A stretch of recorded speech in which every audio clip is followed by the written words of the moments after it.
আপনাদের সবাইকে স্বাগত জানিয়ে শুরু করছি আমাদের আজকের আলোচনাটি। স্ক্রিনে দেখতে পাচ্ছেন প্রাইমারি সহকারী শিক্ষক নিয়োগ এবং প্রধান শিক্ষক নিয়োগ যে পরীক্ষাটা রয়েছে সেটার জন্য আমরা গণিতের সাজেশনমূলক ভিডিওগুলো পার্ট বাই পার্ট আকারে আপলোড করব। তো অবশ্যই প্রত্যেকটা ভিডিও প্রথম থেকে শেষ পর্যন্ত মনোযোগ সহকারে দেখতে হবে। আর যদি চ্যানেলটা সাবস্ক্রাইব না করে থাকেন আর যদি প্রয়োজন মনে করেন তো সাবস্ক্রাইব করে দিতে পারেন, আর অবশ্যই ভিডিওটাতে একটা লাইক দিয়ে দেবেন। তো দেখেন, আমরা প্রাইমারির সহকারী শিক্ষক নিয়োগ পরীক্ষার জন্য 399টা অতি গুরুত্বপূর্ণ অঙ্ক কিন্তু এই লিস্টে রেখেছি এবং অবশ্যই এই 399টা অঙ্ক আপনাদের কিন্তু করতে হবে, নচেত আপনারা কিন্তু কমন পাবেন না। কম অঙ্ক করলে কিন্তু কমন পাওয়ার চান্সও কমে যাবে। অ্যাটলিস্ট 400-র কাছাকাছি অঙ্ক আপনাকে প্রাইমারি সহকারী শিক্ষক নিয়োগ পরীক্ষার জন্য করতে হবে। আর যারা প্রধান শিক্ষক নিয়োগ পরীক্ষার জন্য প্রস্তুতি নিচ্ছেন তাদের এই 399টা অঙ্কের সাথে আরও 200-র মতো অঙ্ক, এক্স্যাক্টলি 201টা অঙ্ক আপনাদেরকে আরও করতে হবে। মোট 600 অঙ্ক প্র্যাকটিস করতে হবে।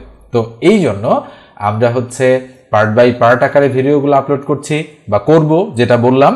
তো অবশ্যই প্রত্যেকটা ভিডিও দেখবেন এবং খাতায় তুলে রাখবেন। আমি কিন্তু শর্টকাট এবং ডিটেলস মেথড, দুই ধরনের মেথডই আপনাদেরকে দেখাবো। পাশাপাশি আপনারা যদি কেউ পিডিএফ সাজেশন নিতে চান, বাংলা, ইংরেজি, গণিত, জিকে, বিজ্ঞান সব মিলিয়ে বেশ কিছু অতি গুরুত্বপূর্ণ প্রশ্ন রয়েছে এই সাজেশনে, চাইলে নিতে পারেন। তবে সাজেশন নেওয়া মানে এই নয় যে সেখান থেকে শতভাগ কমন পড়বে। তো আপনারা মোটামুটি প্র্যাকটিস করার জন্য সাজেশনটা নিয়ে রাখতে পারেন। তো চলেন আমরা মূল আলোচনায় চলে যাই। 1 নম্বর যে অঙ্কটা রয়েছে বলা হচ্ছে 5 ও 95 এর মধ্যে 5 ও 3 দ্বারা বিভাজ্য সংখ্যা কতটি? তো 6টি, 9টি, 7টি নাকি 15টি? 5 ও 95 এর মধ্যে, তো আপনারা যদি ম্যানুয়ালি অঙ্কটা করতে চান সেক্ষেত্রে কিন্তু একটু সময় লাগবে। তো আমি আগে ম্যানুয়ালি আপনাদেরকে বোঝাই। আচ্ছা, 5 ও 95 এর মধ্যে 5 দ্বারা বিভাজ্য সংখ্যা কয়টা আছে বলেন তো দেখি।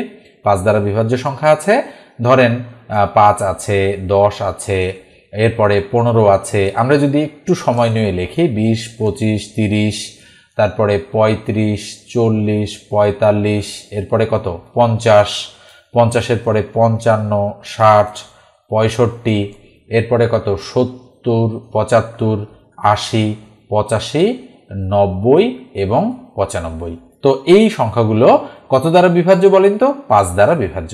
এবার 5 ও 3 উভয়টি দ্বারা বিভাজ্য। তাহলে এই সংখ্যাগুলোর মধ্যে 3 দ্বারা বিভাজ্য সংখ্যা কোনটা কোনটা আছে? 5কে তো 3 দ্বারা যায় না, এটা ক্রস। 10কেও যায় না, ক্রস। 15কে যায়, এটা থাকলো।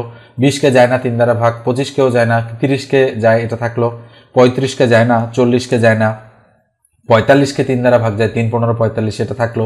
50কে ভাগ যায় না। 55 যায় না। তাহলে 3 20-এ 60, 60কে যায়। 65কে যায় না, 70কে যায় না। 3 25-এ 75, এটা যায়। 80কে যায় না, 90কে 85কেও যায় না ভাগ 3 দ্বারা, 90কে যায়, তো এটা থাকলো। 95কেও ভাগ যায় না 3 দ্বারা। ওকে, তাহলে কয়টা থাকলো বলেন তো দেখি। থাকলো 1টা, 2টা, সরি 3টা, 4টা, কয়টা 5টা এবং 6টা। তাহলে অবশ্যই আমাদের সঠিক উত্তর হচ্ছে 6টি। নিশ্চয়ই বুঝতে অসুবিধা হচ্ছে না।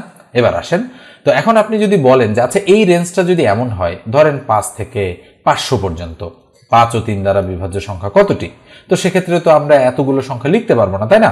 এই জন্য অবশ্যই এটার জন্য একটা মেথড বা শর্টকাট মেথড আপনাদেরকে জানতে হবে। সেটা কি, সেটা আমি একটু বলি। 5 ও 95 বলেন তো এই দুটোর বিয়োগফল কত?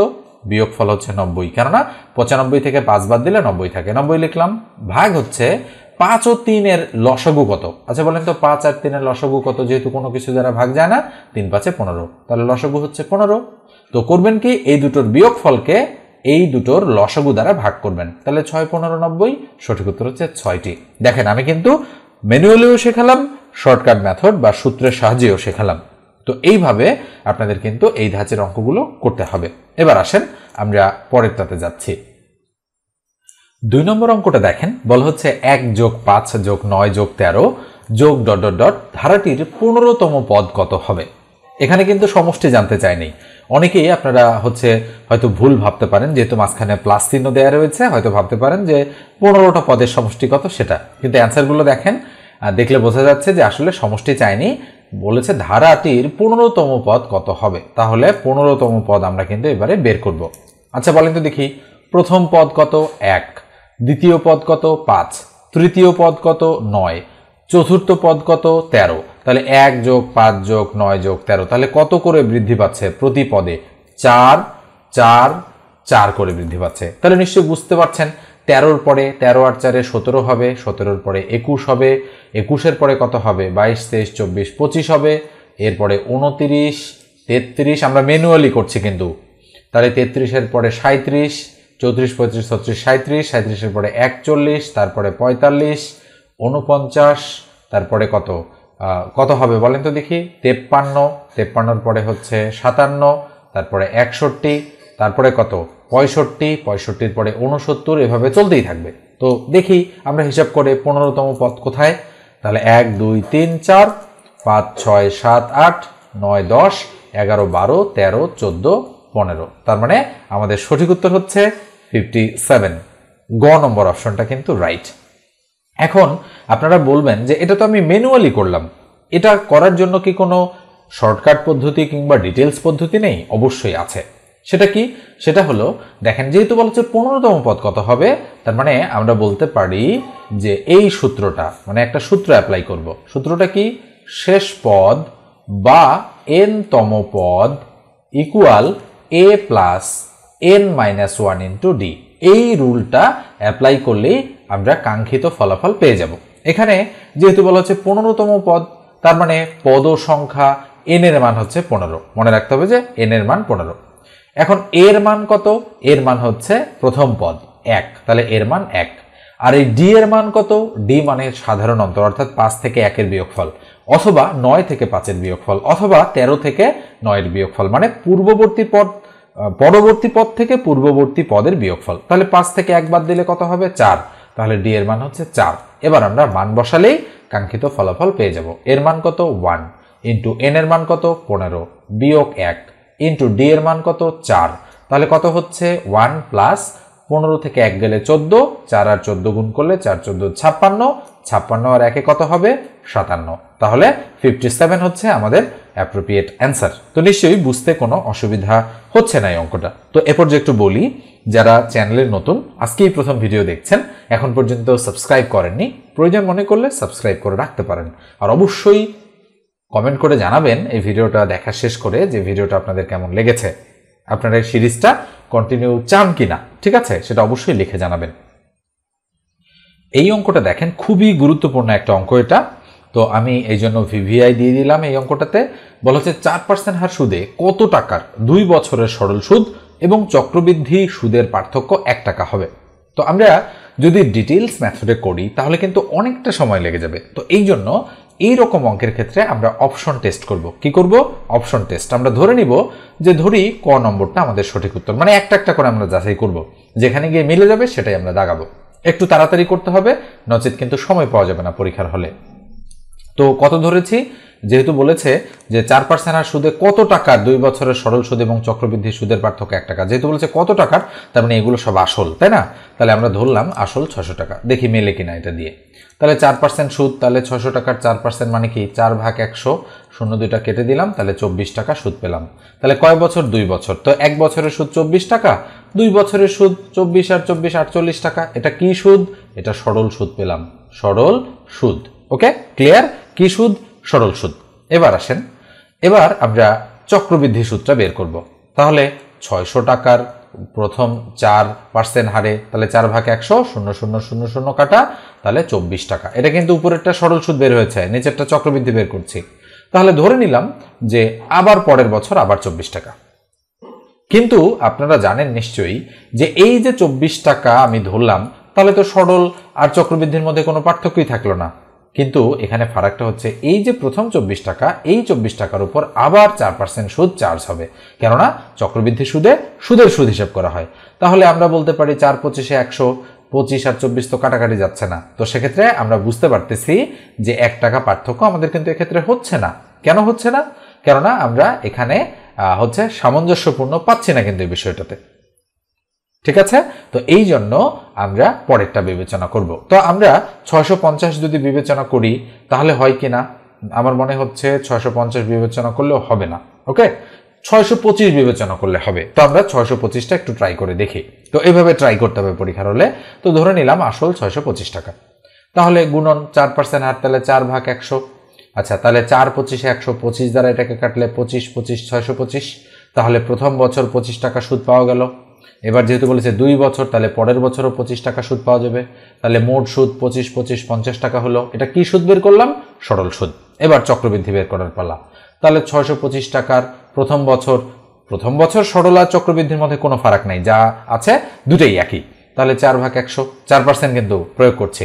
তাহলে 4 25 100, 25 দ্বারা এটাকে কাটলে 25 25 625, তাহলে প্রথম বছর 25 টাকা।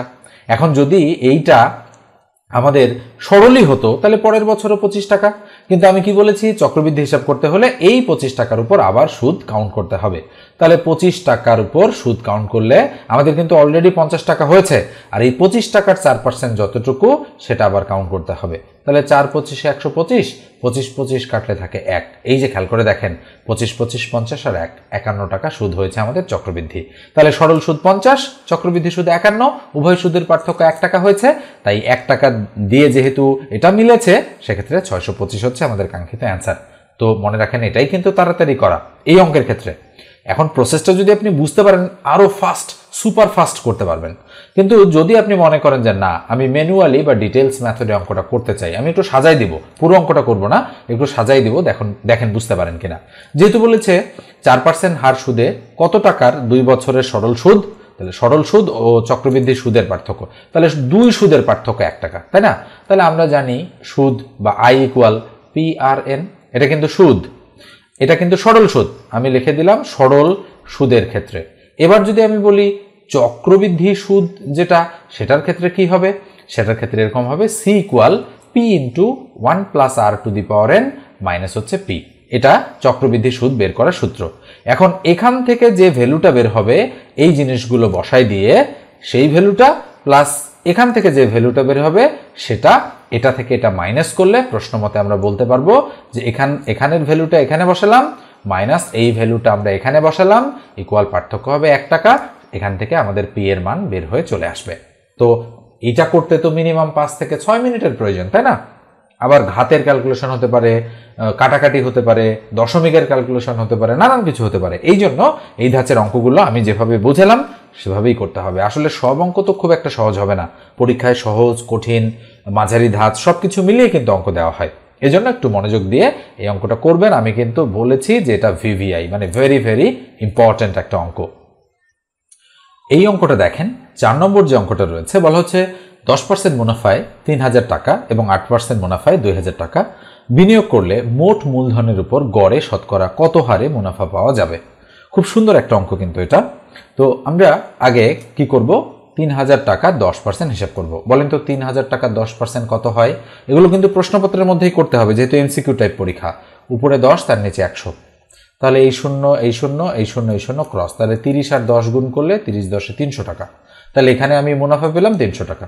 আর 8% হারে 2000 টাকার কত পার্সেন্ট হচ্ছে? 2000 গুণন 8/100, তাহলে 2 0 ক্রস করে দিলাম, 8 2 গুণ 16 থাকলো 0, 160 টাকা। তাহলে এখানে 300 টাকা আর এখানে 160 টাকা, তাহলে কত হলো? সর্বমোট 300 100 400, 460 টাকা আমরা কিন্তু মুনাফা পেলাম এই 3000 আর 2000, মোট 5000 টাকার উপর, তাই না? তাহলে বলা হচ্ছে যে মোট মূলধনের উপর, তাহলে মোট মূলধন কত? মোট মূলধন 5000, আমি একটু অন্য কালার দিয়ে লিখছি। মোট মূলধন হচ্ছে 5000, 5000 টাকার উপর গড়ে শতকরা কত হারে মুনাফা পাওয়া যাবে। তাহলে 5000 টাকার কত পার্সেন্ট এই 460, সেটা আমাদের বের করতে বলেছে। তাহলে আমরা ধরে নিলাম যে ধরি 5000 এর X% মানে হচ্ছে 460। এইটা যদি আমরা বের করতে পারি তাহলে আমাদের অঙ্ক কিন্তু হয়ে যাবে। তাহলে 5000 এর X% মানে উপরে কত? উপরে X, তার নিচে কত? তার নিচে 100, তাহলে উপরে X তার নিচে 100 ইকুয়াল হচ্ছে 460। তাহলে 2 0 2 0 ক্রস করে দিলাম। এবার আসেন 50 আর কত? X, 50x, তাহলে আমরা লিখতে পারি 50x ইকুয়াল টু 460। তাহলে সুতরাং X এর ভ্যালু কত হবে? উপরে 460, তার নিচে 50, কাটাকাটি করলাম। এবার 5 দ্বারা যদি এটাকে ভাগ করি, মানে 5 ভাগ 46 কত হবে? 5 9 45, থাকলো 1, দশমিক দিয়ে 0, 5 2 10, তার মানে আমরা বলতে পারি যে 9.2% হচ্ছে আমাদের অ্যাপ্রোপ্রিয়েট অ্যান্সার। নিশ্চয়ই খ নম্বর অ্যান্সারটা আপনারা দেখতে পাচ্ছেন, 9.2 রয়েছে। তো এত যে মানে সময় লাগলো আমার, এটা কিন্তু আপনার পরীক্ষার হলে লাগবে না। কারণ কি, আমার হয়তো 2.5 মিনিট সময় লেগেছে, আপনার হয়তো পরীক্ষার হলে 50 সেকেন্ড থেকে 1 মিনিট সময় লাগতে পারে সর্বোচ্চ। আর কিছু কিছু অঙ্কে তো 10 সেকেন্ডেই হয়ে যাবে, 20 সেকেন্ডেই হয়ে যাবে। সেক্ষেত্রে আপনারা ওভাবেই টাইমটা ব্যালেন্স করবেন। আর সাধারণ জ্ঞান, ইংরেজি, বাংলা এগুলো দাগাতে তো এত বেশি সময় লাগবে না, তাই না? তো এই জন্য ওখান থেকে একটু টাইম সেভ করে আপনারা হচ্ছে এই অঙ্কে টাইমটা ইনভেস্ট করবেন, যাতে করে অঙ্কগুলো ঠিকঠাকভাবে করতে পারেন। তো এই অঙ্কটাও কিন্তু গুরুত্বপূর্ণ রয়েছে, একটু ভালো করে আপনারা হচ্ছে প্রিপারেশন নেবেন এই ধাঁচের অঙ্ক। এটা দেখেন, খুবই সহজ একটা অঙ্ক, কিন্তু বারবার আসে এই ধাঁচের অঙ্ক। নিশ্চয়ই হচ্ছে বুঝতে পারছেন অঙ্কটা দেখে, এটা কিন্তু অসংখ্যবার এসেছে, মানে শত শতবার এসেছে। বলা হচ্ছে 100 টাকায় 10টি ডিম কিনে 100 টাকায় 8টি ডিম বিক্রয় করলে শতকরা কত লাভ হবে। চাইলে আমরা ঐকিক নিয়মে সাজাতে পারি, মুখে মুখে করতে পারি, চাইলে একটা শর্টকাট মেথড রয়েছে সেটা আমরা অ্যাপ্লাই করে দিতে পারি। তো যেহেতু বলা হচ্ছে 100 টাকায় 10টা আর 100 টাকায় 8টা, তার মানে টাকার ফিগার দুটো দুই জায়গায় সেম। টাকার ফিগার যদি দুই জায়গায় একই হয়, সেক্ষেত্রে আমরা একটা শর্টকাট মেথড অ্যাপ্লাই করব, সেটা হচ্ছে লাভ ইকুয়াল উপরে ক্রয় মাইনাস বিক্রয় ভাগ বিক্রয় গুণন হচ্ছে 100। এটা তাহলে ক্রয় কত? 10টা, বসাই দিলাম 10, মাইনাস বিক্রয় হচ্ছে 8টা, বসাই দিলাম 8, ভাগ 8 গুণন হচ্ছে 100। তাহলে কত থাকবে? 10 থেকে 8 গেলে 2, ভাগ 8 গুণন হচ্ছে 100। তাহলে 4 দুগুণ 8, 4 দ্বারা 100কে কাটলে 4 25 100, 25% হচ্ছে আমাদের অ্যাপ্রোপ্রিয়েট অ্যান্সার। তো গ নম্বরটা আমাদের কিন্তু এখানে সঠিক। এবার আমরা পরেরটাতে যাচ্ছি। 6 নম্বর অঙ্কটা দেখেন, বলা হচ্ছে একটি সমান্তর অনুক্রমে সাধারণ অন্তর 10 এবং 6তম পদটি 52 হলে 15তম পদটি কত।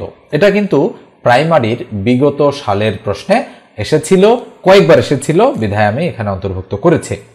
তো একটি সমান্তর অনুক্রমের সাধারণ অন্তর 10, তো সমান্তর ধারার এই যে 6তম 15তম এভাবে বলেছে, তম পদ বের করার সূত্র হচ্ছে আমরা বলতে পারি যে n-তম পদ বা শেষ পদ equal a plus n-1 into D. এটা তো এখন এখানে এই n মানে কিন্তু পদ সংখ্যা, আমাদের মনে রাখতে হবে। n মানে হচ্ছে পদ সংখ্যা, মানে কয়টা পদ আছে, আর এই n-তম পদ মানে হচ্ছে সর্বশেষ পদটা। ঠিক আছে?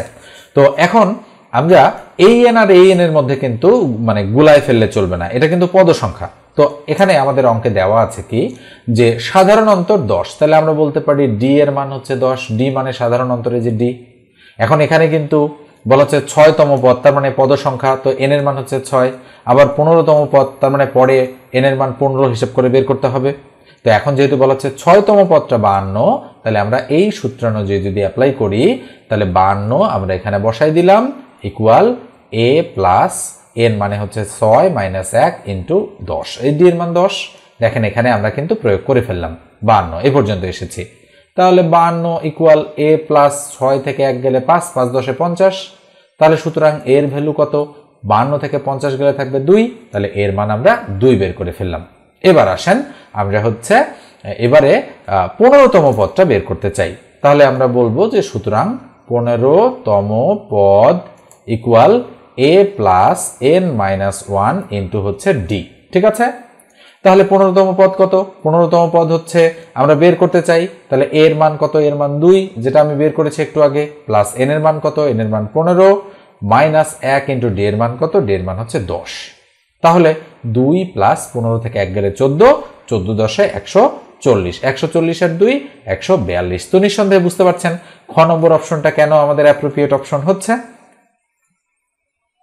একটি আয়তাকার কক্ষের ক্ষেত্রফল 192 বর্গমিটার, এর দৈর্ঘ্য 4 মিটার কমালে এবং প্রস্থ 4 মিটার বাড়ালে বলা হচ্ছে ক্ষেত্রফল অপরিবর্তিত থাকে। তো এই অঙ্কটার হচ্ছে বাকি অংশ বিশেষ অন্য একটা উপরে ট্রান্সফার হয়ে গিয়েছে। তো যাই হোক, আমি পুরোটা একসাথে দেখানোর চেষ্টা করছি। দেখেন এখানে এবারে নিশ্চয়ই পুরোটা দেখতে পাচ্ছেন। বলা হচ্ছে একটি আয়তাকার কক্ষের ক্ষেত্রফল 192 বর্গমিটার, এর দৈর্ঘ্য 4 মিটার কমালে এবং প্রস্থ 4 মিটার বাড়ালে ক্ষেত্রফল অপরিবর্তিত থাকে। আয়তাকার কক্ষের সমান পরিসীমা বিশিষ্ট বর্গাকার কক্ষের ক্ষেত্রফল কত হবে? সুন্দর একটা অঙ্ক কিন্তু এটা। এবং আমরা এই অঙ্কটা চাইলে ডিটেলস মেথডে করতে পারি, আবার শর্টকাট মেথডেও করতে পারি। যেহেতু বলা হচ্ছে একটি আয়তাকার কক্ষের ক্ষেত্রফল 192 বর্গমিটার, এর দৈর্ঘ্য 4 মিটার কমালে এবং প্রস্থ 4 মিটার বাড়ালে। তো একটা আয়তাকার কক্ষ আমরা আগে অঙ্কন করলাম, অঙ্কন করার পর ধরে নিলাম যে একটা এত আর একটা এত, আনুমানিক মনে মনে বলা হচ্ছে যে একটা যদি দৈর্ঘ্য যদি 4 মিটার কমানো হয় আর প্রস্থ যদি 4 মিটার বাড়ানো হয় তাহলে ক্ষেত্রফল অপরিবর্তিত থাকে। তাহলে আয়তাকার কক্ষের সমান পরিসীমা বিশিষ্ট বর্গাকার কক্ষের ক্ষেত্রফল কত হবে? অঙ্কটা কিন্তু যথেষ্ট কঠিন রয়েছে এবং আপনাদের কিন্তু একটু ভালোভাবে এই অঙ্কটা বুঝতে হবে। তো আমরা যদি তাড়াতাড়ি করতে চাই তাহলে আমাদের করতে হবে কি, এই 192কে লসাগু করতে হবে। 2 দ্বারা 9 দুগুণ 18 থাকলো 1, 6 দুগুণ 12, আবার 2 দ্বারা 48 দুগুণ 96, আবার 2 দ্বারা 24 দুগুণ 48, আবার 2 দ্বারা 12 দুগুণ 24, আবার 2 দ্বারা 6 দুগুণ 12, আবার 2 দ্বারা 3 দুগুণ 6। তাহলে কত হলো বলেন তো দেখি। আচ্ছা, এমনভাবে আমরা এই সংখ্যাগুলোকে দুটো জায়গায় ভাগ করব যেন একদিকে 4 কম একদিকে 4 বেশি থাকে। বলেন তো কিভাবে ভাগ করা যায়? এটা কিন্তু আমি শর্টকাট মেথড দেখাচ্ছি। তাহলে 2 দুগুণ 4, 4 দুগুণ 8, 8 দুগুণ 16। আচ্ছা, এখানে টান দিলাম 2 দুগুণ 4, 3 4 12, তার মানে একদিকে 12 আর একদিকে 16। বলেন দেখি 12 আর 16 হলে একটা থেকে 4 বাদ দিলে 12 হয় আর একটার সাথে 4 যোগ করলে 16 হয়।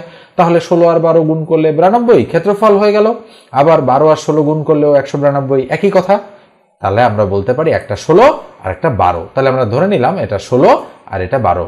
বলেছে কি যে আয়তাকার কক্ষের সমান পরিসীমা বিশিষ্ট। আচ্ছা, তাহলে এই আয়তক্ষেত্রের পরিসীমা বের করব। পরিসীমার সূত্র হচ্ছে 2 ইন্টু দৈর্ঘ্য যোগ প্রস্থ। নিঃসন্দেহে বোঝেন 16 আর 12 কত? 28, 28 দুগুণ কত? 56। তাহলে পরিসীমা পেলাম আয়তাকার কক্ষের 56। এবার সমান পরিসীমা বিশিষ্ট বর্গাকার কক্ষ। তাহলে আমরা একটা বর্গাকার কক্ষ তৈরি করব। তৈরি করার পর আমরা বলবো যে বর্গাকার কক্ষের সমান পরিসীমা বিশিষ্ট বর্গাকার। তাহলে এটা যেহেতু 56 বের হয়েছে তাহলে এটারও পরিসীমা 56 আর বর্গের পরিসীমার সূত্র হচ্ছে 4a। তাহলে 4 14 56, এটাও 14, এটাও 14, এটাও 14, এটাও 14। এবার বলা হচ্ছে বর্গাকার কক্ষের ক্ষেত্রফল কত। তাহলে ক্ষেত্রফলের সূত্র কি? বর্গক্ষেত্রের a স্কয়ার, বর্গের এরিয়া বা ক্ষেত্রফলের সূত্র a স্কয়ার। তাহলে এক বাহু কত? এক বাহু 14। তাহলে 14 উপরে স্কয়ার করলে কত হয়? 14 14 196। তো নিঃসন্দেহে বুঝতে পারছেন গ নম্বর যে অপশনটা রয়েছে, গ নম্বর তো না, আমাদের অপশন হচ্ছে ঘ নম্বর। দেখেন, এত কষ্ট করে অঙ্ক করার পরে যদি অ্যান্সার দেখাতে ভুল হয় তো এর চেয়ে তো আর খারাপ লাগা থাকতে পারে না, তাই না? একটু মনোযোগ সহকারে দেখতে হবে, বুঝতে হবে, দেন আপনাদের এই ধরনের অঙ্ক কিন্তু দাগাতে হবে। তো মনে হয় যে আজকে আর আমরা আলোচনাটা দীর্ঘায়িত না করি, একটু শুরুর দিকে আমি একটু ছোট ছোট ভিডিওগুলো আপলোড করার চেষ্টা করব। পরবর্তী সময়ে লং ভিডিও অর্থাৎ 40-45 মিনিট 1 ঘন্টার ভিডিও আমি আপলোড করতে পারি। তো অবশ্যই প্রথম থেকে শেষ পর্যন্ত দেখবেন। আর আমার কাছে যদি আপনারা চাকরির গণিত একেবারে শূন্য থেকে শিখতে চান, নিবন্ধন, প্রাইমারি, খাদ্য অধিদপ্তর, বিসিএস প্রিলি, রিটেন, বিভিন্ন গ্রেডের 11 থেকে 20 গ্রেডের যে পরীক্ষাগুলো রয়েছে সবার জন্যই গণিত কোর্স রয়েছে। এই কোর্সের 2 ধরনের কোর্স আমি করাই। একটা হচ্ছে শুধু শর্টকাট মেথড শেখাই, এমসিকিউ টাইপের জন্য, সেটার কোর্স ফি হচ্ছে 510 টাকা। আর যদি আপনারা রিটেন প্লাস এমসিকিউ অর্থাৎ shortcut method plus details method দুটোই যদি আপনারা শিখতে চান তাহলে কোর্স ফি হবে 1020 টাকা। এবং এই কোর্সের মেয়াদ হচ্ছে 4 মাস, 3.5 থেকে 4 মাস সময় লাগে। 59 প্লাস ক্লাসেস আমরা নিয়ে থাকি এই কোর্সে, কমপক্ষে 59টা ক্লাস হবে। তো আমি নতুন একটা ব্যাচ নিচ্ছি। যদি আপনারা যোগাযোগ করতে চান আমার সাথে তাহলে নাম্বার দিয়ে দিচ্ছি 01642702760। এই নম্বরে হোয়াটসঅ্যাপে আমাকে টেক্সট দিবেন, আপনারা দিয়ে যোগাযোগ করবেন।